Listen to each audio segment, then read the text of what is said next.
Okay. Good morning, good afternoon, and good evening. Welcome to the Moving Minds Alliance Showcase event. It is the sixth event in a series, and through these regular episodes, we spotlight ECD programs that are sustainable, innovative, and impactful. We use this space to share findings and recommendations from research projects as well. We feature presentation of resources and opportunities for collaboration. Before sharing the overview of our session today, I'll introduce myself. My name is Jamila Razak, and I'm a member of MMA's Expert Advisory Group on ECD and emergencies.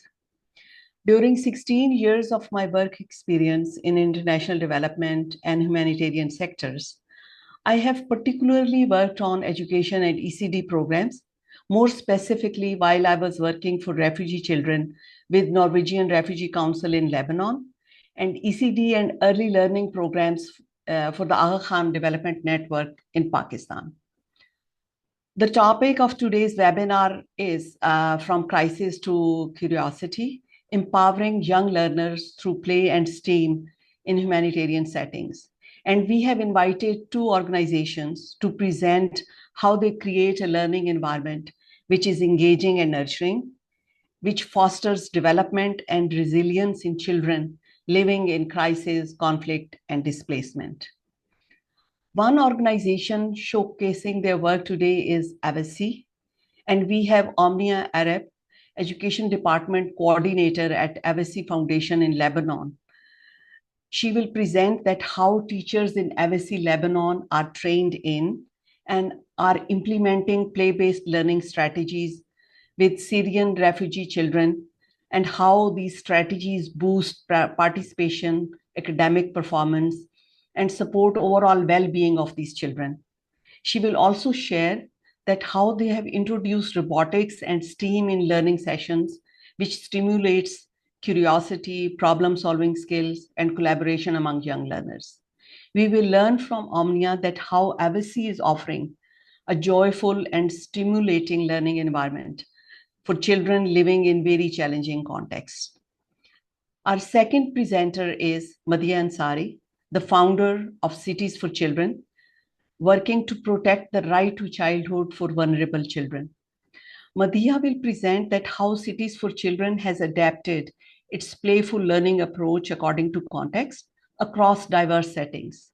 She will share how playful learning strategies were used by her organization in three very different contexts, which are learning settings during COVID-19 in Pakistan, temporary learning centers for flood-affected children, and newly arrived Afghan refugees in transitional hotels in the UK. We will learn from her about the common threads that ultimately led to improved resilience and well-being among learners in these diverse settings, and how Cities for Children has defined impact and success for their work. Now we proceed to the next part of our program, which is laid out as presentations from both our guests, 15 minutes each. These will be followed by a question answer session of 15 minutes. In the last 5 minutes, closing remarks will be shared by the interim director of MMA, Katie Murphy. And there'll be, after we finish our session, there'll be a survey on your screens, which we encourage you to complete. And now I invite my guests to present their work. First, Omnia Arab from AVSI, Lebanon, and then Madhya Ansari from Cities for Children. Over to you, Omnia. Thank you, Jamila. Hello, everyone. So first, thank you for the introduction, and thank you for the Moving Minds Alliance for organizing this webinar. I'm happy today to be here to present how in Lebanon, AVSI is empowering and supporting children through learning and education, through play and exploration.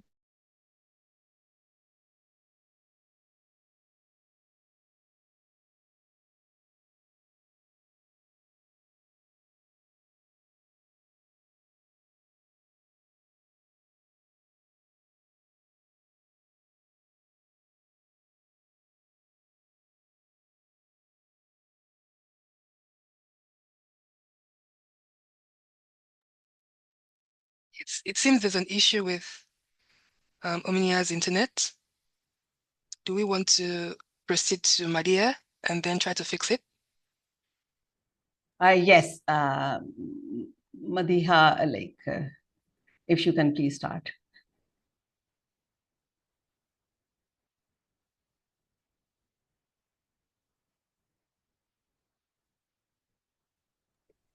Okay, so I'm really looking forward to Omnia's presentation as well. So I hope we're able to, I hope things are all right and we're able to resolve the issue soon. I am really excited today to share some of our work around creativity in crisis and how we have been adapting our playful learning ethos across different contexts. So just a little bit of background. Cities for Children was set up to protect what we frame as the right to a childhood, the right to read, the right to play, and the right to feel safe. So this means we don't just prioritize learning, but also well-being outcomes. And this cuts across all of our work. The way that our philosophy enters practical programming is in different ways. We have a signature program called Partners in Learning, where we have older children championing playful learning for younger children using a child-to-child model. We have community volunteering programs happening. We provide training to teachers and caregivers on creating safe and nurturing spaces free from violence and corporal punishment.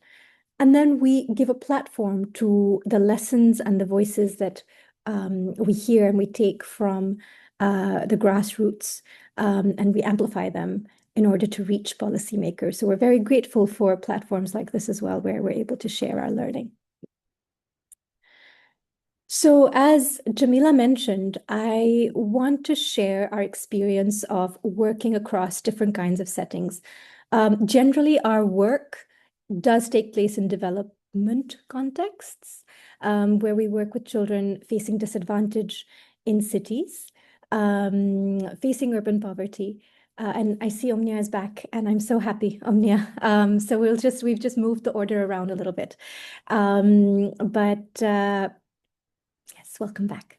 So I was just saying that we work a lot with children facing on the margins of cities, but in terms of humanitarian or crisis response, we have been looking particularly at how we can provide experiences that can be like an anchor for children during a time of instability, which is driven by factors beyond their control. So I think a lot of our work here, a lot of the people here would be familiar with that kind of situation and context to work in. So the first one is the context of COVID-19 and urban informal settlements. The second is remote rural communities in Sindh post-floods in 2022.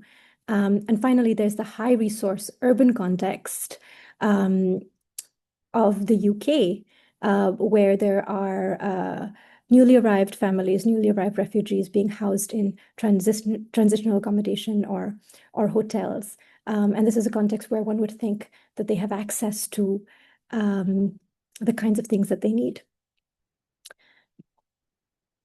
So just to start a little bit with the COVID-19 context, the pandemic posed particular kinds of risks for children in urban settlements because there were these conditions of congestion where children from large families were spilling out of their homes in informal settlements, even during extreme lockdown conditions.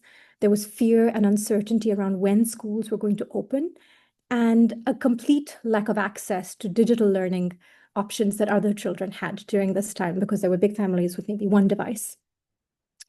And then there was, of course, the risk that these children, if they were left out of learning for too long, they wouldn't return to school.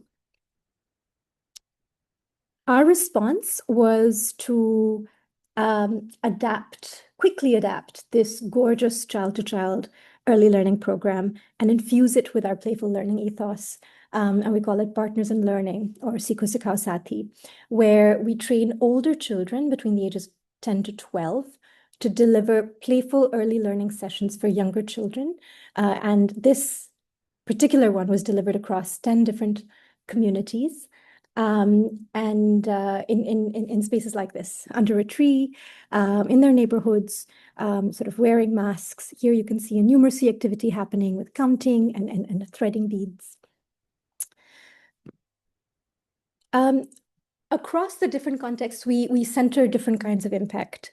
And this one was quite easy to see the impact on foundational skills and school readiness skills for the younger children. So in the absence of any other learning opportunities, by the end of 17 sessions, kids at the playgroup level learned how to count confidently, learned how to sort shapes. And the older children saw the difference as well. They saw the difference in terms of so many things, even motor skills. So they said, when they came, they didn't know how to hold a pencil, then we taught them. For the older children, we harvested outcomes in terms of social emotional learning and mapped them onto the CASTLE framework at the time. And since then, we've drawn out the big themes of social emotional learning and the big outcomes that we want to intentionally target and work on. And those include positive self-image or agency, responses like, I used to think I won't be able to succeed, but now I think I can, so that I can. Confident communication. So we had things like, first I couldn't speak in front of other people, but then when I saw the kids, I got confidence in me too. Empathy is something that we nurture very intentionally. Kindness towards peers and care in terms of the community. And motivation to learn. So bringing them back to that idea of wanting to learn, wanting to go to school. So it's great to hear if kids say, I used to think that I won't go to school, but now I want to go to school. Of course, there was safeguarding measures that had to be put in place. So we had hand washing happening, we had masks in place, and we had caregivers step in as safeguarding leads for the session. So mothers, sisters were involved in learning and just observing the sessions, making sure everything was all right. Moving to the context of floods in Sindh. Again, this was very different because these were entirely displaced communities in the desert. 33 million people were displaced in 2022 in Pakistan. And for these kids, there was a complete vacuum of services. And as is often the case, urgent humanitarian needs took precedence. So our humanitarian partner, when we said we want to set up a playful learning space, they said, well, they need water. If you're going to put in money, then that's what you should do. And we said, okay, we'll do that too, but just give this a shot and let's see what happens.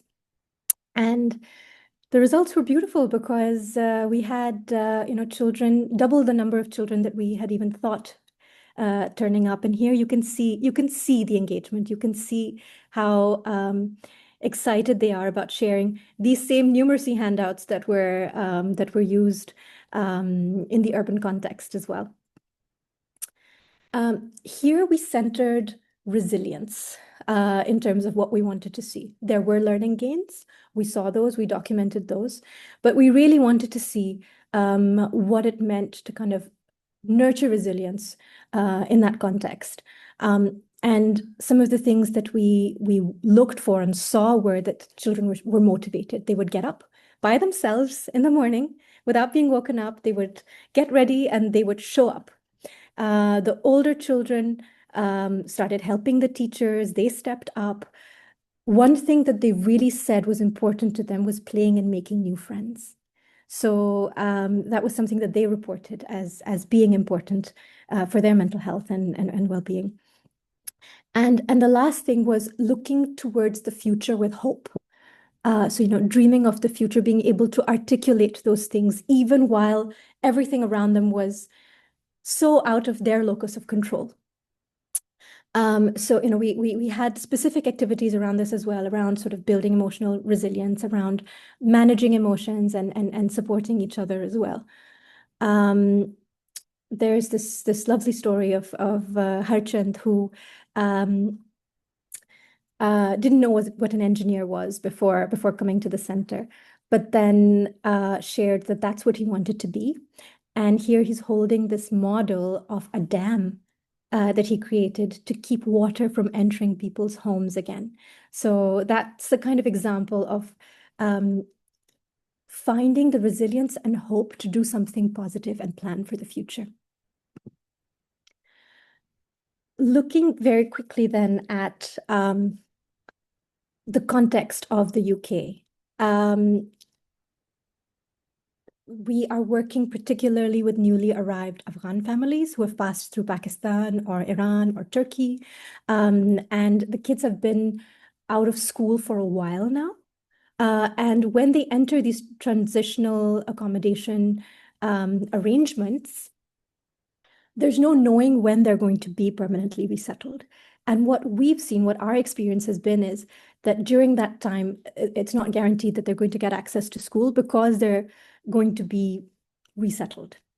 And so we came in to provide some structure during the week, some meaningful interaction, and some learning.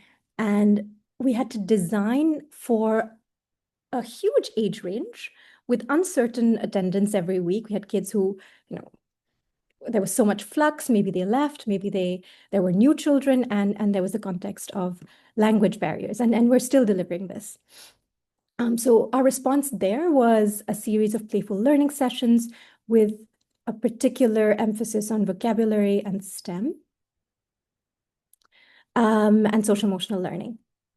And there we looked particularly at impact in terms of engagement. So we had staff saying they wait for you. And we saw things in terms of listening to and following instructions, taking turns and sharing materials. So common threads across these contexts then. When we look at that tapestry, when we look at children in those different contexts, what is it that really comes out as common outcomes that we can work towards? One thing is our mantra that sort of resonates across contexts, which is that happy memories build resilience. And that's what we want to create. And across Pakistan and the UK, we saw social emotional learning and well-being outcomes emerge, particularly in terms of confident communication, in terms of creative expression. So being able to express themselves without fear or without sort of rubbing things out and starting over again. We very intentionally nurtured empathy and care for each other. And then, of course, we saw sort of the motivation to learn and that forward-looking kind of element. What worked really was a balance between structure and the space to be creative. I know there's a lot of emphasis on free play, but if we have to bring in learning, children appreciate opportunities and they appreciate structure, a little bit of structure as well. Friendship and actually sort of making sure we are nurturing opportunities, we are creating opportunities to connect with peers was very important. Being agile and not being stuck to your original plan, I think that is also really important in these contexts. And then making sure that we are centering joy and asking ourselves the question, are the children having fun? Every single time. That's a question that we asked our team today as well. Did they have fun? So we have, of course, content-wise, there are things that resonate across contexts as well, especially at the early years level. There's emotions and also, for example, you can see there's butterflies in the desert, butterflies in the UK. So, just to say everywhere, you can find things that resonate. Children are children and everyone loves chasing butterflies. So thank you so much. And I look forward to Omnia's presentation and to any questions that might come up. Thank you, Madhya, for managing your time so well. And yes, as there is a question answer feature on your screens, you can use that to put any questions which come to your mind during presentation. And we'll try to answer all of those in the 15 minutes that we have allocated for that. And now, Omnia, over to you. Thank you. Thank you, Jamila. So I'm really sorry for the internet connection issue. I cannot change the slides. Okay, perfect. So I'm happy to be here today to present how in Lebanon, AVSI is empowering children through learning, play, and exploration. So first of all, AVSI is an Italian NGO working in 42 countries since 1972. We are present in Lebanon since 1996. Our programs target all children that are in need, focusing on Lebanese children and also Syrian refugee children population. To give you a bit of context of the country, so Lebanon hosts the highest refugees population per capita since 2012. Also, Lebanon faced and is still facing multiple crises. So in the past 5 years, there were first in 2012 an economic collapse, then the COVID-19 outbreak in 2020, then the conflict in South Lebanon in 2023, and recently the conflict escalation in September 2024, resulting on 2 months of war. All this led to a disrupted learning and limited children participation into education. So in light of all these continuous crises and emergencies, what we did at AVSI and what is our aim? Our aim is to provide education, to support children learning, and to ensure continuity in learning in a safe, inclusive, and engaging environment. How we do this? So first, we act fast. In any crisis or emergency, we make sure to adapt learning classrooms. So we ensure that we open classrooms, whether in community centers, whether in collective shelters, or even in informal tented settlement. And always we embed play into education. Second, we ensure that all the teachers are trained, are well prepared, and are ready not just to give a content, but also to adapt as per the context. And the most important thing is to connect with the children. And third, we ensured also that children are having a meaningful learning journey while playing and discovering. We believe at AVSI that learning shouldn't be paused, shouldn't be stopped during crises and emergencies, but should be adapted to meet the children's needs. So I will present now 2 recent examples. The first example is related to the Syrian crisis in Lebanon. Since 2013, the number of out-of-school children was increasing. So in response of this, AVSI was implementing several education projects, mainly non-formal education across the country. One of these programs was the community-based early childhood education that targets children aged 3 to 5 years old. As you can see in this photo, these are children aged 3 to 5 years old in an informal tented settlement. So this is an actual early childhood education class in one of our ITSs in Marjayoun in South Lebanon. These children were given the opportunity to learn through play, low-tech and flexible activities, and they were given the opportunity to participate in a joyful learning experience, and they were encouraged to attend classes, although they were supposed to work in agriculture and support their families. To note that AVSI education program in all its programs embed the social emotional learning. So we ensure that children recognize their feelings and are able to express those feelings as well. We ensure the provision of recreational activities, and all these in order to reduce the stress, encourage emotional expression, and also build the resilience of the children. Also in these activities, learning materials were distributed to the children to ensure their active participation. This is another example. It's a recent example after the escalation of the conflict in Lebanon in September 2024. AVSI ensured that Syrian refugee children and also displaced Lebanese children are properly supported during the war. So what we did, we acted fast, first to ensure that learning will continue. So we provided remote learning through interactive pre-recorded video lessons using WhatsApp application. And we noticed that through a rapid need assessment that we did, that most of the Syrian refugee families had devices and had the WhatsApp application. So in this way, we ensured that they do have a continuity in learning. Also, we didn't forget about the children who are displaced in collective shelters. So what we did, we visited the collective shelters, we analyzed the context, we engaged with the communities, and we planned and provided in-person learning opportunities for displaced children, whether they are Lebanese or non-Lebanese, in collective shelters. The aim was to reintroduce routine, create joyful learning experience through provision of learning, recreational activities, painting, Lego, storytelling, songs, and we even provided psychosocial support to the children. For both modalities, for the remote implementation and for the in-person implementation during the recent conflict, we ensured that always social emotional learning is embedded, and it proved effective to reduce stress and to help the children to acknowledge and express their emotion during the war, and thus the ultimate goal was to boost their mental health.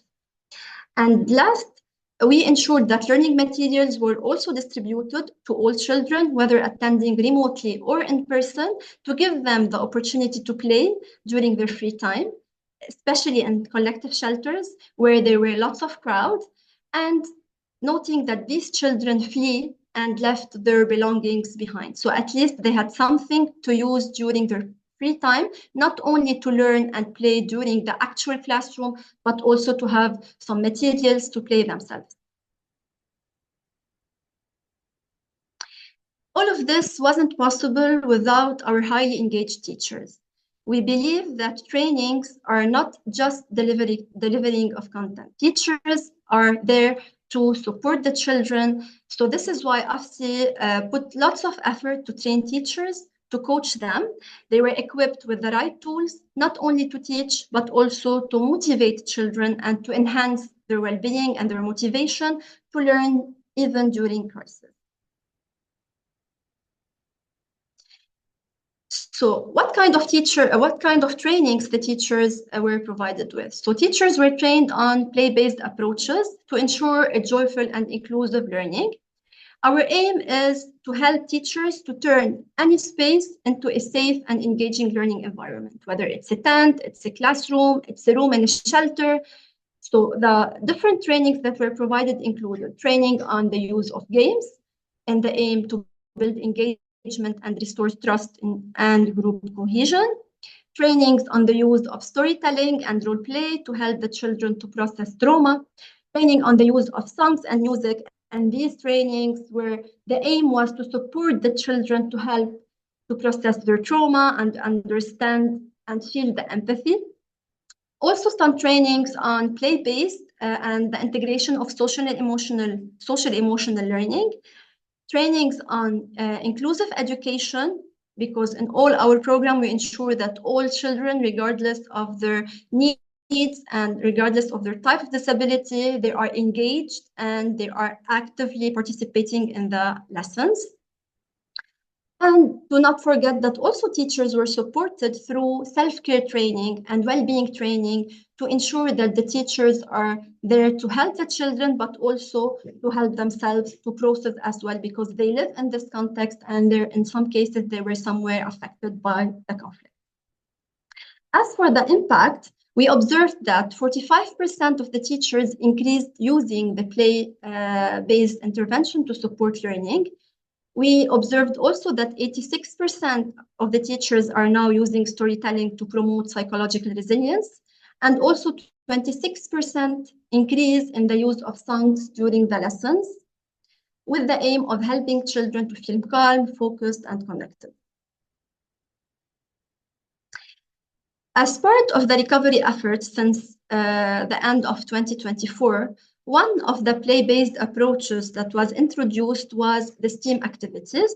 This STEAM activity was embedded into the non-formal education, the community-based early childhood education for Syrian refugee children. We observed after the ceasefire that children returning from displacement who are already refugees before and they were displaced during the conflict are facing trauma and are affected by learning loss. So we introduced these science, technology, education, art, and math activities that offered hands-on, joyful, and structured way to reconnect children with learning first and to reconnect children with each other. We believe that these activities are not luxury at all, but these activities were essential to enhance children's engagement. In addition to that, AVSI also observed that children affected by violence and displacement are often powerless and disconnected. So AVSI introduced also robotics into learning as an approach to support the emotional recovery of the children and their social reintegration. This was done through providing a safe space for children, for themselves to experiment, to create, and to succeed. And through this guided discovery, children were able to use real tools, to use materials through hands-on experimentation. They were challenged as a team to develop collaboration and social skills. They were designing, they were testing, adapting, and the ultimate goal also was to support their problem-solving skills, and above all, the robotics enhanced their motivation and their self-confidence. So what did we learn from our field experience? We learned that even during emergencies, education should never stop, and learning opportunities are essential to keep children engaged. We learned also that play is powerful and that play-based activities are an integral part. These are not a solo activity. These are integral part of the curricula and the learning path. They proved to be effective approaches to reduce stress, to promote inclusion, and to support the development of the children. We learned also that innovation can reconnect children with learning by exploring and experimenting. We also learned that the teachers themselves are one of the main pillars that matter. And when those teachers are properly trained and coached, they become the anchors of stability for children and for their families. And finally, we learned that we cannot do everything alone. So this is why we believe in creating local partnerships with community-based organization and national organization as part of our localization approach to ensure the relevance of our implementation and our approaches, ownership, and to ensure that our activities and programs are sustainable. So to end, I'm here sharing our vision for the future. So at AVSI, we believe that learning through play is central to effective education in emergencies, and that it is not a side program, but it is at the heart of the program. And we aim to upscale play-based learning and expand STEAM and robotics to more regions within Lebanon, to more centers, and definitely to more public schools. We also aim to continue investing in teachers by providing the right coaching and the right trainings. And these trainings can include as well creative pedagogy. And we are also aiming to introduce peer learning networks among the teachers themselves. So through this approach, we aim that the teacher can share with each other their challenges. They can share their good practices to ensure that even among teachers, the learning will not stop. Thank you. Thank you, both of you, Madia and Omnia, for such insightful presentations and sharing the great work you are doing in different contexts with the same aim to help and nurture the learning environment and learning among children in very challenging contexts. Now we have a few questions, and while other questions pour in, I'll start with you, Madiha. You have 2-3 questions which I'll try to combine so that you can answer them collectively if you want. So one is about addressing the language barrier among children. That how did you address because children were must be coming, that is the assumption, from different linguistic backgrounds. And how did you overcome this challenge? And second relevant question on this is that how teachers are trained in such contexts to help children learn through technology, especially in multilingual contexts, that how teachers navigate this context, and especially through while they're using technology as well. So that is one question. If you can answer that, then we'll move to the next one. Thank you. Okay.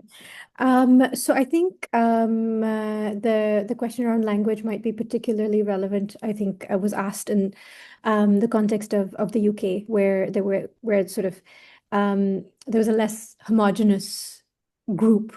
But I do have to say, since we were working with Afghan families in particular, there was diversity in terms of the languages. There was Dari, there was Pashto. They were still coming from a similar context. We did have some interpretation support as well. But I think what helped us was to make sure that every session had something that was tactile and hands-on. So, sort of, and kids could learn by doing. So we had definitely some vocabulary goals or language goals for each session, and introduced, some simple words that we wanted them to take away from that session. And then sort of beyond that, we had sort of very easy to follow step-by-step things that they could do and engage with creatively. And then we had games. So I think a combination of those things helped. In terms of modern technology, I think that might be a question for Omnia, and it might be a question, in terms of the robotics and STEAM interventions that they had. But I think, if it's I think there's so much that's coming up, and we haven't effectively engaged with it yet, but I think there's so much that's coming up in terms of generative AI, and it's an exciting world. If there is the willingness to explore it and the budget to explore digital resources and technology, then I think I think that could be something that might be supported. Yeah. That's sorry. I just need to move to the next question because we have a number of questions. So it is the question is about balancing the need to adapt your programming for each crisis while maintaining the coherent definition of impact and success. So how did you balance this? Yeah, thank you. Yeah, so I think if we keep at our core, our core philosophy remains we want to protect childhood, and these are the elements that we want to have in place. We have developed over time a framework in terms of social emotional learning as well, and outcomes that we want to see across contexts. So even if the delivery or even if the content was being tailored for each context, we wanted to see that confidence. We wanted to see that creative self-expression coming through. We wanted to increase motivation and build those relationships. So I think if we keep those, we do have a framework that we sort of keep in mind, and then we can be intentional about getting to those outcomes. Thank you, Madhya. Now a few questions for you, Omnia. The one question is like a number of questions on the training, teacher training program, but like we can share some more resources as well if you want to learn more about this particular program. But Omnia, in the given time, whatever you can share, it is about like teacher training. Was it in person? And how many days of training did you provide? And how the content was broken down into how the content was organized for teachers, and any ongoing like follow-up support which you provided. So it is about the whole program. So thank you. Over to you, Omnia. Yeah, so for the teachers training, there are several trainings that can last from 3 to 7 days, and there are always refresher trainings ongoing. These trainings, we use the hybrid approach and hybrid methodology. So whenever we were able to do in-person trainings, we were doing it in person. And whenever a security situation didn't allow to do in person, we were doing remote trainings.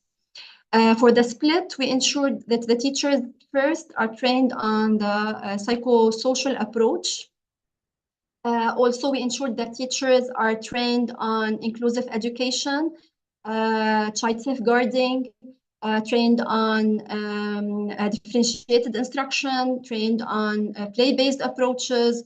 We trained the teachers through one of our partners as well on, it was a scenario play kit to train the teachers on the use of theater, songs into education and how this can help empowering the students and supporting them. And usually there are like content related trainings that are delivered, and there are refresher trainings throughout the implementation of the projects. And definitely we can share with those who are interested our some resources. If this is needed, definitely we can share resources, and we can share tools as well. Okay, thank you, Omnia. And then another question for you is that, and for maybe for both of you, is the age difference between learners, and when they are out of school, when they are just, how do you address this? Like, because out of school children, when they join any program, their age, they are in different age groups. So that is a very common challenge across different contexts. So Madiha, if you want to go ahead with this question first, and then Omnia, you as well. Thank you. I mean, I think, we've had two things happening. One where we were doing sort of early learning and school readiness, and so there was content that we used to build certain kinds of skills and certain kinds of learning, and that applied. Even if there were slightly older children in the group, that applied. With the UK context, it has been different because there are such diverse learning needs. So I think what we've done is not to replace what school can do, but it has been to kind of work to engage children, and sort of have things that have themes particularly around social emotional learning, or creative sessions, including tools like stories, including things like songs, including art, including science in particular. I think our STEM sessions actually they resonate across ages. So there's stuff around bubbles, there's stuff around life cycles, there's so I think you do really have to look at how to tailor the content. But it's a challenge. I think it's a challenge that all of us do face. And Omnia, if you can reflect on the differences in the learning level of different learners who join these programs, not just the age, but where they are in their journey, learning journey. Thank you. Yeah, definitely. We when we were working, there were lots of different levels of children. So what we did as a first measure with the teachers was to train them on differentiation, differentiated instruction, the group work within the classroom. And this was particularly happening when we were opening classroom in informal tented settlement, where there are usually refugees population with low numbers that are living in a shared land. So in these areas, we couldn't open a specific level of children or specific age group of children. And even within the same age group or the same level, we noticed different levels. So what we did, first, we ensured that the teachers are well trained and equipped. Second, we ensured that adaptations and accommodations were put in place for the curriculum, for the content, to ensure that all children are able to process the information as per their levels. And we ensured as well that the kind of assessment is based on the level of the children. We encouraged peer-to-peer learning in our classroom as well. And this was mainly the approach. And we observed it more with other programs like basic literacy and numeracy for older children, but also it was observed under the community-based early childhood education. So yes, teachers training, accommodations, adaptation, and to ensure that we are ready to support the children regardless of the different prerequisite skills that they do have or pre-knowledge that they have. And just to note also that we supported children with disabilities, and they were also included in classroom. So also adaptations and accommodations were not only based on the different levels of the children, but also the different needs of the children. Thank you, Omnia. While you are still with us, I just need to ask another question from one of our participants, which says that how children, like you shared that there was an activity to engage children in agriculture to support their families, that how did it happen? And what support systems were provided for that activity, especially for children who were just 3 years old? So how did it happen in the field? That is what this participant wants to know. Thank you. Yeah. So in South Lebanon, specifically in Marjayoun, the example that I gave, the whole population work in agriculture. And since the refugees were facing issues and challenges, they were forcing their children to work in agriculture. So what we did is that we provided the learning opportunities within the ITS to ensure the participation of everyone, but also we ensured that these children who are participating in agriculture are receiving a proper child protection services, because always whenever we have an education project, we have child protection project integrated within it. So we ensured that the child is followed by a case manager and is supported throughout the case plan.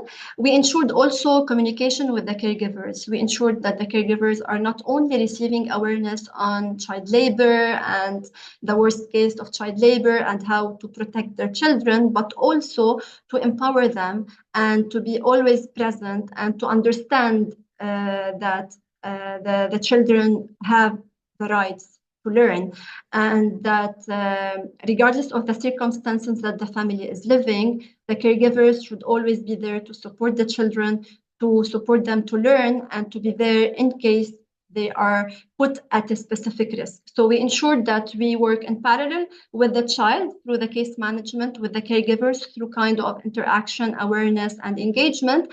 And also at a third layer, we initiated coordination and communication with the landlords, with the farmers in the area of Marjayoun, to ensure that these children are not part of the actual labor force in the area. And at the end, it was the decision of the family to take this decision if the child will still work or not. But we ensured that also with the farmers to raise their awareness that children in this age shouldn't be actually working. So this was a 3-layer approach with the child, with the family, and with the farmers. Okay, thank you. And then it was age differentiated activity, not like you were maybe not doing it with 3 years old or maybe a little older children. Was there any age limit for this activity for children? Or okay. Yeah, actually, in my example, I shared that those children were given the opportunity to learn within the informal tented settlement, where they were supposed to work with their families. So the agricultural activity, it was not an activity provided by AVSI. It was the agricultural season and the caregivers themselves working in agriculture to support their livelihoods. So this is why we ensured that these children are supported from protection and child protection matter, but also through education. And we worked, as I said, on the 3 layers in our response. Thank you. Thank you, Omnia. It was not an activity which you introduced in the setting or context. It was already part of their lives, and then you use that space. Exactly. Okay, thank you. And while we are on child protection issue, Madhya, there is one question for you, that how do you manage child protection and safeguarding incidents in your work? Right. Yeah. Thank you. Right. So I think, since the COVID response, we've actually been doing the child-to-child partners in learning program in schools. So, in that sense, there is that net. But even when it was happening in communities or, wherever it's happening, there are a few steps we take. The first is to make sure that there are adults who are trained in the kind of spaces that we want to create, the safe and nurturing spaces that we want to create. So we have this training called Maar Nahi Pyar, or love, not violence. And that is something that is then also given to the older children in their orientation before they start the sessions with younger children. So a lot of the time, then the feedback and the learning that they come back with is also, I learned to teach with love, or I learned to speak kindly to children. So we make sure that it's part of the ethos of the program. The other thing is, training around safeguarding. So with the community-based program, like I said, we had designated caregivers in for every session that would just oversee to make sure that there was nothing untoward happening, that children could attend and they could come to those sessions without fear. So those were some measures we took, and then we had sort of drop-ins as well by community-based observers. Thank you. Now the last two questions, and very important questions, but we have 2 minutes. So one is about approaches for measuring SEL, which is a challenge because SEL is an important element of programming part of, especially in humanitarian settings. But how do you measure it? Did you mentioned CASEL framework? So maybe there were certain tools. And second is people want to know that how they can work with your organizations and collaborate with you people. So it is that very important question, which is one of our aims as well for these showcases, so that we can encourage collaborations and SEL measuring. So Madhya, maybe you can talk about SEL measuring, and Omnia, you can just share that how participants can collaborate, and we can share more emails, and these are in a presentation as well, which will be shared with which will be open to participants, from where you can take contacts and remain in touch. But SEL measurement, thank you. Okay, it's been a real journey. So I think, when we started out thinking about this and thinking we want to measure SEL impact, there was less out there in terms of existing tools. I think it was a bit of a struggle. So we did start with that process of harvesting outcomes and then identifying what it was that we wanted to impact. And since then, we've developed questionnaires, and we've developed we've drawn upon existing tools as well. There's a Save the Children body mapping tool that helps kids, think about what happens before and after the program, and we do it in a slightly guided way. And then it's really about analyzing those results. But like I said, we have sort of developed, a framework with some desired outcomes, and some sort of ways of ensuring that children are supported to achieve, to sort of reach them. And we have a sort of a research kind of analytical report hopefully coming out in the next couple of months. So I'm excited to share that as well. A little plug for that here. Thank you. And I think we are now over our there'll be many questions with participants, which you can in the next showcase, we try to cover the same thread of work with different members, and I hope that you will join in our next webinar as well, and then we'll try to answer some of the questions which are left. Katie, now I invite you for the closing remarks, and that will be the last part of our session. Thank you. Thank you so much. This has been an excellent, inspiring session. Congratulations, Jamila, Madiha, Omnia. I'm really so grateful to your presentations today and looking forward to following the progress of these initiatives. I want to also thank the Moving Minds Alliance Secretariat, Lola, for organizing this really important event. And I want to say how much I love the title of the event. It didn't really strike me until I was here today, and I can take no credit in the naming of it. But it beautifully captures not only the outward experience of play that we can observe, but also the profound internal shift that happens within the brain of the child. So we know that in situations of crisis, particularly prolonged and severe crisis, children's brains are flooded with stress hormones, locking them into this survival mode. But we also know from neuroscience that this can have immediate and long-term impacts on the brain, not only in the short term, but repercussions for even epigenetic processes, leading to the intergenerational transmission of the impacts of crisis. So when we create these environments of safety, belonging, and joyful stimulation through play, connection, exploration, we help suppress that stress response. And I think these examples really powerfully and vividly illuminate how that can happen. So it's a real important reminder for why this work matters so deeply to us. The presentation from Cities for Children and AVSI have given us this picture of what it means to nurture curiosity, creativity, and resilience in young children, even in the most challenging circumstances. From Cities to Children, I won't try to recap the excellent presentation, but we really witnessed how play can be adaptive and responsive across very distinct settings. And a common thread emerging around when programming is very highly engaging, relevant, grounded in local realities, it can transform these highly stressful experiences, supporting their long-term resilience. And from AVSI's work in Lebanon, we saw how play-based approaches integrated with tools like robotics are not just fun, but powerful, intentional efforts to help refugees heal, connect, and thrive. And the use of STEAM combined with social emotional learning is more than just a novelty here. It seems like a pathway for rebuilding confidence, problem solving, and joyful learning in contexts where so much has been disrupted. So these examples really reinforce what we at the Moving Minds Alliance hold to our core, that every child, wherever they are born, and whatever crisis they face, deserves the opportunity not only to survive, but to thrive. And thriving means having the space to explore, create, ask questions, be curious.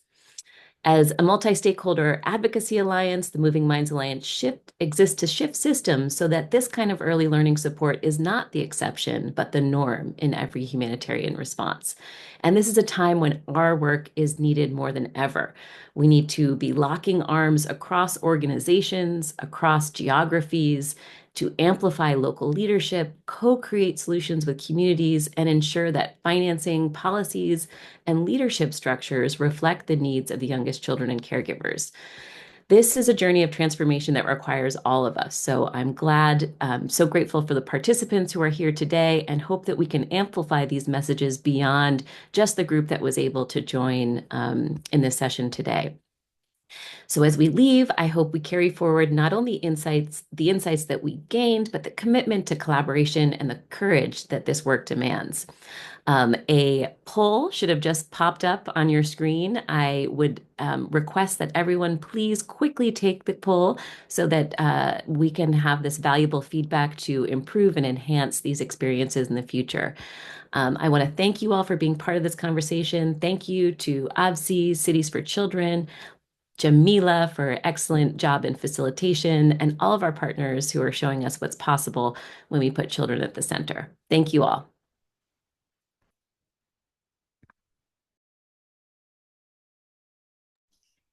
Thank you. Thank you, everyone.